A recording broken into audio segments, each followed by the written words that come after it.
और भाइयों, इस कहानी की शुरुआत होती है एक पार्क से, जहाँ पे एक लड़का अपने टॉय को उतारने के लिए एक बड़े से पेड़ पे चढ़ जाता है। वो चढ़ तो जाता है, पर वहाँ की ऊंचाई देख के वो डर के मारे चिल्लाने लगता है। उसी समय वहाँ पे ग्वेन भी मौजूद होती है और वो कहती है कोई बात नहीं, हम तुम्हारी मदद करेंगे। जिसके बाद ग्वेन बेन को उस लड़के को बचाने के लिए बोलती है और बेन ट्रांसफॉर्म हो जाता है वाइल्ड मार्ट में। और ग्वेन कहती है कि वो लड़का पहले से ही इतना डरा हुआ है और तुम वाइल्ड मार्ट बन गए उसे और डराने के लिए। वाइल्ड मार्ट उस बच्चे को बचाने के लिए पेड़ पे चढ़ तो जाता है, पर वो बच्चा वाइल्ड मार्ट को देख के और भी ज्यादा डर जाता है। और तभी वाइल्ड मार्ट कहता है कि डरो मत, मैं तुम्हें यहाँ पे नुकसान पहुँचाने नहीं बचाने आया हूँ। और तभी वो छोटा बच्चा एक डरावनी आवाज में बोलता है, मुझे नीचे नहीं आना है, मुझे इस वॉच से बाहर निकालो। और ये देख के वाइल्ड मार्ट काफी ज्यादा डर जाता है और कहता है कि दूर रहो मुझसे। जिसके बाद हम देखते हैं कि वो लड़का देखते देखते घोस्ट फ्रीक में ट्रांसफॉर्म हो जाता है और कहता है कि अगर तुम मेरी मदद ही करना चाहते हो तो मुझे इस ओमनिट्रिक्स से बाहर निकालो। जिसके बाद में घोस्ट फ्रीक बेन को अपने करीब लाने लगता है। बेन ये देख के काफी ज्यादा डर जाता है और तभी हम देखते हैं कि बेन ये सब अपने सपने में देख रहा था। जिसके बाद में हम देखते हैं कि टीम टेनिसन अपने रास्ते पे आगे बढ़ रहे होते हैं। ग्रैंडपा मैक्स बेन को आवाज लगाते हैं, पर बेन अभी भी घोस्ट फ्रीक के सपने से डरा हुआ था और वो ग्रैंडपा की आवाज पे ध्यान नहीं देता। तभी ग्वेन उसे मार के कहती है कि बहरे महाराज, अपने कान में थोड़ा तेल डालो, ग्रैंडपा मैक्स बुला रहे हैं। ग्रैंडपा मैक्स बेन से कहते हैं, बेटे तुम ठीक तो हो ना? बेन कहता है कि मैं अभी भी उस वाइल्ड मट वाले सपने को लेके बहुत परेशान हूँ। ग्वेन बोलती है कि अगर उल्टी सीधी चीजें ऐसे ही खाते रहोगे तो तुम्हारे छोटे से दिमाग पे बड़ा इफेक्ट तो पड़ेगा ही। और तभी बेन गुस्से में कहता है कि तुम बहुत ज्यादा स्मार्ट हो, इसी वजह से एक ऐसे स्कूल में जाना चाहती हो जहाँ पे बिगड़े रईस ज्यादा आते हैं। और तभी ग्वेन बताती है कि इस सिटी में ये college one of the best college है और स्कूल कैंपस में घूमते समय कोई भी ऐसी हरकत मत करना जिससे मेरी इंसल्ट हो। बेन कहता है कि तुम मुझ पे भरोसा क्यों नहीं कर सकती, मैं एक अच्छा बच्चा बनूंगा। तभी ग्वेन कहती है कि मैं तुम पे भरोसा करना चाहती हूँ,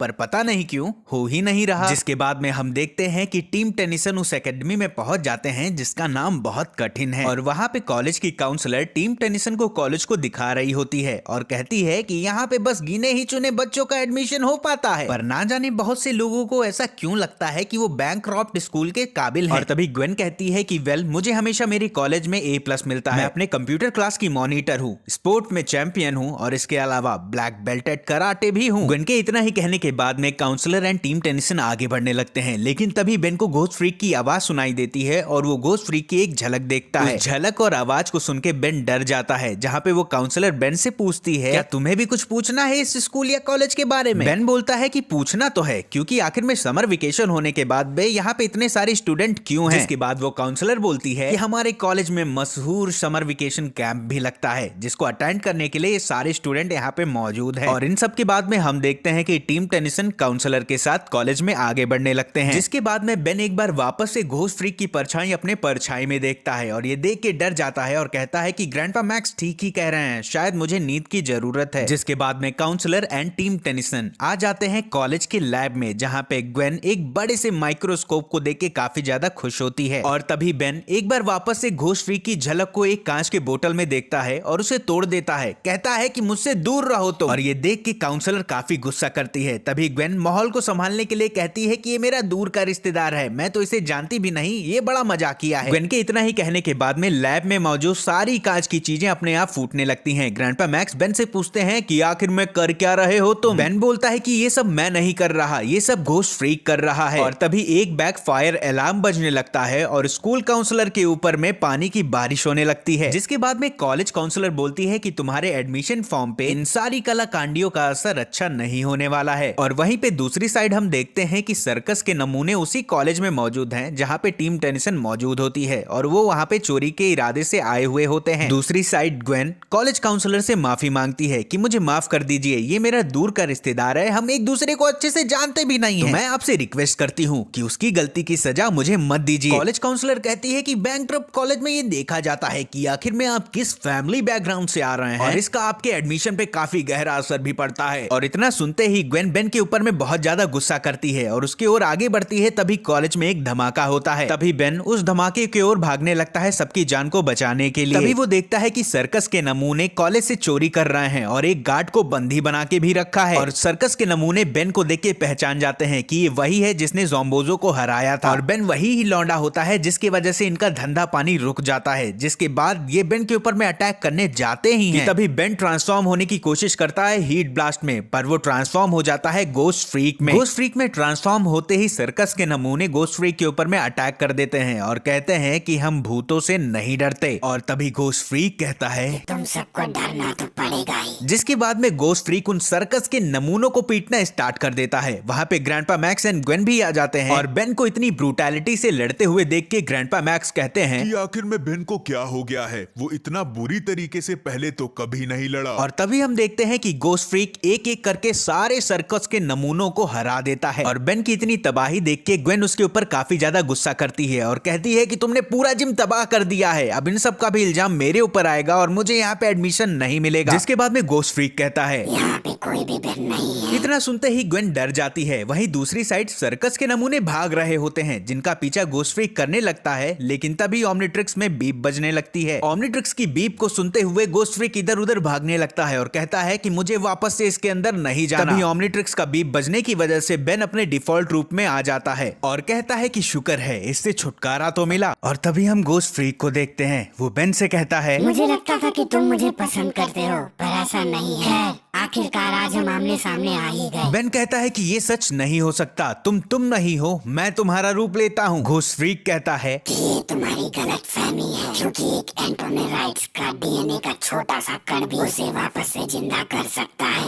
और जब ओमनिट्रिक्स के सैंपल के लिए हमारा डीएनए लिया जा रहा था, तब मैं अंदर फंसा हुआ था, लेकिन अब मैं बाहर हूँ और अपना असली रूप ला सकता हूँ। और इतना ही कहने के बाद में गोस्ट फ्रीक अपने इवॉल्व रूप में ट्रांसफॉर्म हो जाता है। जिसके बाद में बेन कहता है कि तुम पहले से भी ज्यादा बदसूरत दिख रहे हो। और तभी गोस्ट फ्रीक कहता है कि मुझे अपना अधूरापन पूरा करने के लिए ओमनिट्रिक्स की जरूरत है और ये जरूरत तभी पूरी हो पाएगी जब मैं तुम्हारी बॉडी को पोजेस कर लूंगा। और जैसे ही गोस्ट फ्रीक बेन की बॉडी को पोजेस करने जाता है, वहां पे मौजूद धूप की वजह से गोस्ट फ्रीक जल जाता है और निकल जाता है। और तभी वहां पे ग्रैंडपा मैक्स एंड ग्वेन भी आ जाते हैं। बेन उन्हें अपनी सारी बात बताता है। वहीं पे दूसरी साइड गोस्ट फ्रीक एक बच्चे की बॉडी को पोजेस कर लेता है, जिसके बाद हम देखते हैं कि उस बॉडी में जाने के बाद गोस्ट फ्रीक अब धूप में सरवाइव कर सकता है। जिसके बाद में वो सर्कस के नमूनों के पास में जाता है। और वहीं पे दूसरी साइड हम देखते हैं कि बेन गोस्ट फ्रीक को ढूंढ रहा होता है और अपने साथ हुई कलाकांडी को ग्रैंडपा मैक्स एंड ग्वेन को भी बताता है। और तभी ग्रैंडपा मैक्स कहते हैं कि सिचुएशन चाहे जैसी भी हो, हम तुम्हारे साथ रहेंगे। ग्वेन कहती है कि क्यों नहीं ग्रैंडपा, जरूर, भले ही बेन के दिमाग का स्क्रू क्यों ना ढीला हो गया हो। बेन गुस्सा होकर बोलता है कि मैं पागल नहीं हुआ हूँ, गोस्ट फ्रीक सच में ओमनिट्रिक्स से बाहर निकल चुका है। तभी ग्वेन कहती है कि ठीक है, माना तुम्हारा दिमाग नहीं खराब हुआ है, पर फिर भी हम गोस्ट फ्रीक को ढूंढेंगे कैसे? और अगर वो ओमनिट्रिक्स से बाहर है तो वो और भी ज्यादा ताकतवर हो गया होगा, हम उस पे कंट्रोल कैसे पाएंगे? और तभी बेन बताता है कि गोस्ट फ्रीक धूप में नहीं निकल सकता है। ग्वेन कहती है कि जब तुम गोस्ट फ्रीक में ट्रांसफॉर्म होते थे तब तो ऐसा नहीं था। बेन कहता है कि बस इसीलिए गोस्ट फ्रीक को मेरी बॉडी की जरूरत है ताकि वो मुझसे जुड़ पाए और अपने अधूरेपन को पूरा कर पाए। और इसी वजह से शाम होने से पहले हमें गोस्ट फ्रीक को ढूंढना पड़ेगा। और तभी ग्रैंडपा मैक्स कहते हैं कि मेरे पास कुछ प्लम्बर वाली चीजें हैं जो कि इस मिशन में हमारा साथ दे सकती हैं। और वहीं दूसरी साइड हम देखते हैं कि गोस्ट फ्रीक के कहने के बाद भी वो सर्कस के नमूने उसके साथ जुड़ने को मना कर देते हैं। जिसके बाद में गोस्ट फ्रीक उनकी बॉडी को पोजेस कर लेता है और बहुत बुरी तरीके से उनको तोड़ता है। और वहीं पे दूसरी साइड टीम टेनिसन काफी लंबे टाइम से गोस्ट फ्रीक को ढूंढ रही होती है, जहां पे ग्वेन बोलती है कि अगर गोस्ट फ्रीक ने इस कॉलेज में तोड़फोड़ मचाई तो हो सकता है कि शायद मुझे यहाँ पे एडमिशन ना मिले। ग्रैंडपा मैक्स एंड बेन उसे घूरने लगते हैं। तभी ग्वेन कहती है कि कोई बात नहीं, मासूमों की जान बचाना यहाँ पे एडमिशन लेने से ज्यादा जरूरी है। जिसके बाद में ग्रैंडपा मैक्स कहते हैं कि यहाँ पे गोस्ट फ्रीक के काफी स्ट्रॉन्ग सिग्नल्स आ रहे हैं। और ग्रैंडपा के इतना ही कहने के बाद में बेन ट्रांसफॉर्म हो जाता है फोर आर्म्स में। जैसे ही बेन फोर आर्म्स में ट्रांसफॉर्म होता है, कॉलेज के बच्चे वहां से डर के भागने लगते हैं क्योंकि उनके पीछे सर्कस के नमूने लगे हुए होते हैं। फोर आर्म्स कहता है कि अभी तुम लोग यहाँ से चले जाओ, मेरे पास तुम्हारे से लड़ने का टाइम नहीं है। सर्कस के नमूने कहते हैं कि हम यहाँ से खाली हाथ नहीं जाएंगे। और तभी टीम टेनिसन को पता चलता है कि सर्कस में से एक नमूने गोस्ट फ्रीक ने पोजेस कर रखा था। जिसके बाद वो उसके बॉडी से निकलता है और बेन से कहता है काफी अच्छी बॉडी बना ली है।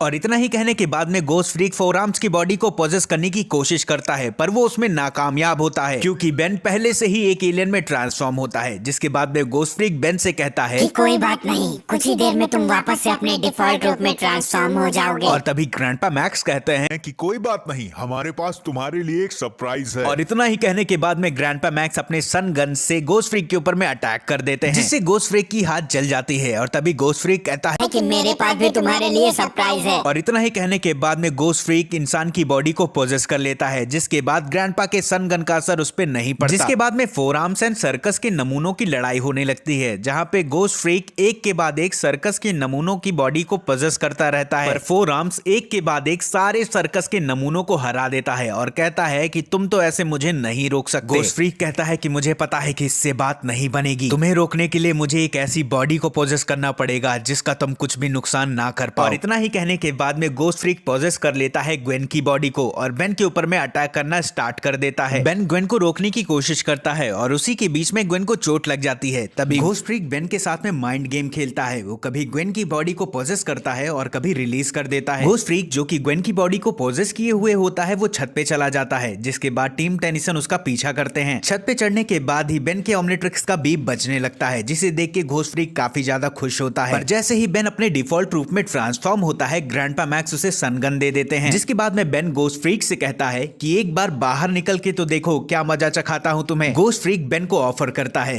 कि ये हथियार तुम फेंक दो, मैं तुम्हारी बॉडी से जुड़ जाऊंगा और हम पूरी दुनिया पे राज करेंगे। पर बेन गोस्ट फ्रीक को साफ साफ मना कर देता है। बेन के मना करने के बाद गोस्ट फ्रीक ग्वेन की बॉडी को छत के कॉरिडोर पे ले आता है और उससे बोलता है कि अगर तुमने ओमनिट्रिक्स तो अपनी प्यारी कजन को मौत के मुंह में तुम ही ढकेलोगे। जिसके बाद में बेन उस सन गन को नीचे गिरा देता है और जैसे ही गोस्ट फ्रीक ग्वेन की बॉडी से निकलता है, ग्रैंडपा मैक्स ग्वेन को बचा लेते हैं और उसी बीच वहां पे सर्कस के नमूने भी आ जाते हैं। और तभी गोस्ट फ्रीक सर्कस के नमूनों से कहता है कि इन दोनों को मार डालो और बेन की बॉडी को पोजेस करने के लिए आगे बढ़ता है, जहां पे बेन कहता है कि हमने सौदा किया था। तभी गोस्ट फ्रीक बोलता है कि मैंने तुमसे सौदा किया था, इनसे नहीं। पर जैसे ही गोस्ट फ्रीक बेन की बॉडी को पोजेस करने जाता है, उसके ओमनिट्रिक्स से एनर्जी निकलती है और ओमनिट्रिक्स एक बार वापस से रिचार्ज हो जाता है और बेन ट्रांसफॉर्म हो जाता है ग्रे मैटर में। जिसके बाद में ग्रे मैटर उन सारे सर्कस के नमूनों से टीम टेनिसन को बचा लेता है। टीम टेनिसन उनसे बच के भाग रहे होते हैं, ग्रे मैटर दीवार की दरार से होता हुआ छुप जाता है, जहां पे गोस्ट फ्रीक ग्रे मैटर के पीछे जाता है और सर्कस के नमूने टीम टेनिसन के पीछे। जहां पर सर्कस के नमूने टीम टेनिसन को ढूंढ रहे होते हैं, टीम टेनिसन उनको जैसे तैसे चकमा देके उन सभी को हरा देते हैं। और वहीं पे दूसरी side ghost freak grey matter को ढूंढ रहा होता है और कहता है कि आखिर में तुम मुझसे ज्यादा देर तक नहीं छुप पाओगे। ग्रे मैटर गोस्ट फ्रीक से बचने की कोशिश तो करता है, लेकिन तभी उसके ओमनिट्रिक्स का बीप बच जाता है और बेन अपने डिफॉल्ट रूप में ट्रांसफॉर्म हो जाता है। जिसके बाद में गोस्ट फ्रीक बेन को देख लेता है। बेन गोस्ट फ्रीक से अपनी जान बचा के भागता है, बट गोस्ट फ्रीक उसका पीछा नहीं छोड़ता। बेन के डिफॉल्ट रूप में गोस्ट फ्रीक उसको बहुत कमजोर समझता है, लेकिन बेन उसी का फायदा उठाता है और गोस्ट फ्रीक से जैसे तैसे अपनी जान बचाकर उस चैम्बर में लगे हुए पर्दे को खींच लेता है, जहां से धूप की रोशनी की वजह से गोस्ट फ्रीक जल जाता है। बेन एक के बाद एक करके वहां पे मौजूद सारे पर्दों को हटा देता है और गोस्ट फ्रीक पूरी तरीके से तबाह हो जाता है। और इन सारी कला कांडियों के बाद में हम देखते हैं कि उन सर्कस के नमूनों को वहां की पुलिस पकड़ के ले जा रही होती है। वहीं पे दूसरी साइड ग्वेन को उस कॉलेज में एडमिशन नहीं मिलता और तभी बेन ग्वेन को समझाता है कि तुम्हारी नॉलेज के लिए ये कॉलेज होना जरूरी नहीं है, तुम पहले से ही बहुत माइंडेड हो। ग्वेन बेन की ये बात सुन के बहुत खुश हो जाती है और उसे हक कर लेती है, जिसके साथ ही साथ इस एपिसोड का एंड हो जाता है।